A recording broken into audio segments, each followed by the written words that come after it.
Assalamu alaikum wa rahmatullahi ta'ala wa barakatuh. Bonsoir, chers frères et sœurs. Dans la vidéo précédente que j'avais partagée par rapport à la réparation de l'Infinix X627, nous avons vu ensemble comment diagnostiquer la puce qui se charge de la gestion de la charge de l'Infinix X627. Nous avons vu comment vérifier si c'est les composants qui sont autour de cette puce qui sont endommagés ou bien la puce elle-même.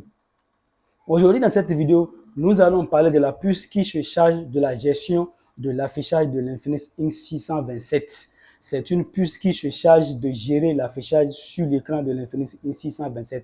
Parce que c'est une puce souvent, au cours des réparations, souvent, les clients nous amènent un type de portable qui est tombé dans l'eau.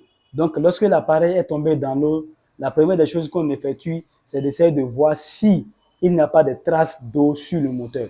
S'il y a des traces d'eau sur le moteur, on essaie de nettoyer le moteur et replacer le moteur et démarrer. Et parfois, lorsqu'on démarre, après avoir nettoyé le moteur, lorsqu'on démarre l'appareil, on constate que l'écran affiche la luminosité, mais nous n'avons pas d'image sur l'écran. Après ça, qu'est-ce qu'on fait? On change l'écran et on le remplace par un autre. Mais malgré ça, on constate que toujours sur l'écran, nous avons de la luminosité, mais nous n'avons pas l'affichage. Donc, dans ces conditions, il y a une puce qu'on appelle Screen Driver. C'est lui qui se charge de la gestion de l'affichage.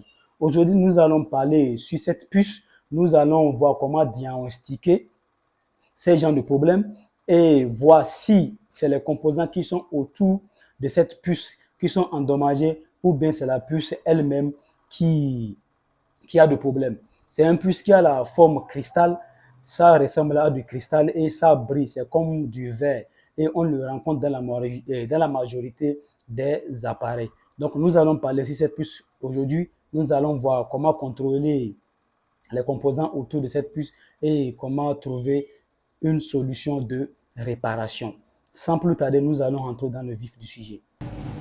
C'est de cette puce que j'étais en train de parler et cette puce s'appelle Screen Driver.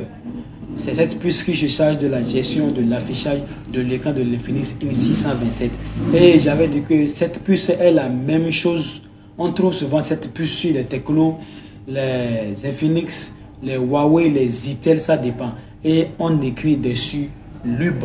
C'est lui qui se charge de la gestion de l'affichage de l'Infinix X627 dans notre cas ici.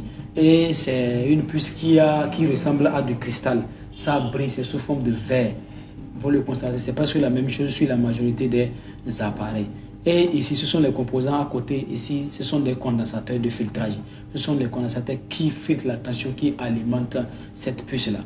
Donc, lorsqu'on nous amène des appareils en réparation, souvent, lorsque l'appareil est tombé dans l'eau, souvent, ce sont ces composants-là qui tombent souvent en panne, ou bien c'est la puce elle-même qui est court-circuitée. Donc, comment ça se passe? Lorsqu'on amène en réparation un appareil qui est tombé dans l'eau, après nettoyage du moteur, lorsqu'on remet le moteur à sa place et on branche l'écran, on redémarre l'appareil, on constate que l'appareil se démarre, l'écran donne de la luminosité, mais nous n'avons pas d'affichage, nous n'avons pas d'image, l'écran est complètement noir. Donc, dans ces conditions, qu'est-ce qu'il faut faire? La première des choses, ce n'est pas de se jeter sur cette puce ou bien les composants qui sont autour et à côté de cette puce-là. Qu'est-ce qu'il faut faire? Il faut d'abord chercher un autre écran, mettre cet écran et démarrer l'appareil pour voir. Si c'est l'écran qui a des soucis, lorsque vous allez changer l'écran, vous allez constater que l'image va revenir à sa normale. Là, dans ces conditions, vous n'avez plus besoin de poursuivre vos diagnostics. Certainement, vous avez trouvé la panne. C'est l'écran, vous changez l'écran et vous fermez l'appareil. Mais lorsque vous changez l'écran et que vous constatez que cette panne persiste, vous changez encore d'autres écrans, vous voyez en tout cas la panne persiste malgré que vous avez changé plusieurs écrans. Là, qu'est-ce qu'il faut vous dire? Il faut vous dire que soit les composants qui sont à côté de cette puce-là ont des soucis, soit c'est la puce elle-même qui a des soucis. Parce que lorsque l'eau rentre dans le moteur, ça cause du court-circuit. Et les composants qui sont à côté de cette puce-là se brûlent parfois, on constate des traces de brûlure. Soit nous constatons des traces de moisissure. Donc, qu'est-ce qu'il faut faire? Lorsqu'on constate des traces de moisissure, la première des choses à faire, c'est de nettoyer parfaitement. Après avoir retiré le couvercle qui fait bien sûr ces composants, il faut nettoyer ces composants-là. Vous les nettoyez, après avoir nettoyé, vous testez pour voir. Mais lorsque ces pattes-là sont rouillées, les pattes des composants là sont rouillées, cette rouille empêche le courant de bien passer. Est-ce que vous voyez? Donc, qu'est-ce qu'il faut faire? Il faut changer les composants rouillés. Lorsque vous changez les composants rouillés, vous retestez pour voir. Lorsque vous voyez cette panne persiste encore, qu'est-ce qu'il faut faire?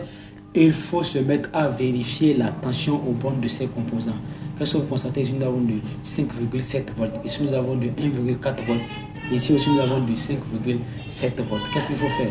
Lorsque une de ces composants est endommagée, lorsque vous allez vérifier la tension à ces bornes, vous allez constater que cette tension n'est pas normale. Donc, qu'est-ce qu'il faut faire? Il faut retirer ce composant et vérifier la tension. Lorsque la tension revient à sa normale, vous allez mettre un autre composant à sa place et vous continuez votre travail. Mais lorsque vous allez constater, après vérification de la tension des composants, vous constatez que tout est à sa normale, là, qu'est-ce qu'il faut faire? Il faut vérifier directement cette puce-là. Parce que c'est un composant monté en surface. En anglais, on appelle ça SMD, Surface Mounted Devices. Mais en français, c'est CMD, composant monté en surface, CMS. Donc, vous le dessoudez parce que lorsque l'eau rentre dedans, l'eau rentre en dessous de, de cette puce-là. Est-ce que vous voyez? Donc, en dessous de cette puce, nous avons des pattes qui sont là. Donc, l'eau cause de court-circuit. Les courts-circuits font des bruits, ce qui empêche les composants de pouvoir bien fonctionner. Donc, ça fait de court-circuit. Donc, il suffit simplement d'enlever cette puce-là, de nettoyer parfaitement, de faire de réparer et de remettre cette puce à sa place et redémarrer l'appareil et tester. Donc, voilà un peu comment diagnostiquer ce problème qui empêche l'affichage de l'image sur l'écran de l'Infinix Inks 627. Et comme je l'ai dit, cette puce, pour le reconnaître souvent, c'est une puce qui ressemble à du cristal, du verre. Donc c'est brillant. C'est parce que c'est une puce qui est utilisée sur la majorité des téléphones.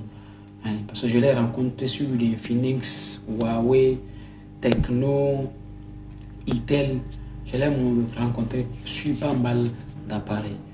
Donc voilà un peu comment faire le diagnostic et essayer de réparer cette panne-là. Voilà un peu comment cette puce fonctionne. Et c'est une puce qu'on appelle screwdriver. Souvent, au cours de mes réparations, je rencontre souvent ces genres de problèmes.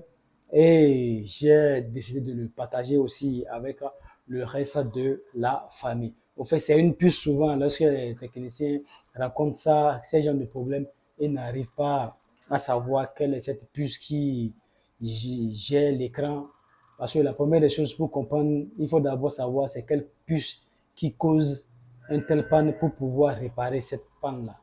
Donc voilà un peu comment ça se passe et comment trouver les solutions de réparation pour cette puce. Merci d'avoir suivi cette vidéo et à la prochaine fois.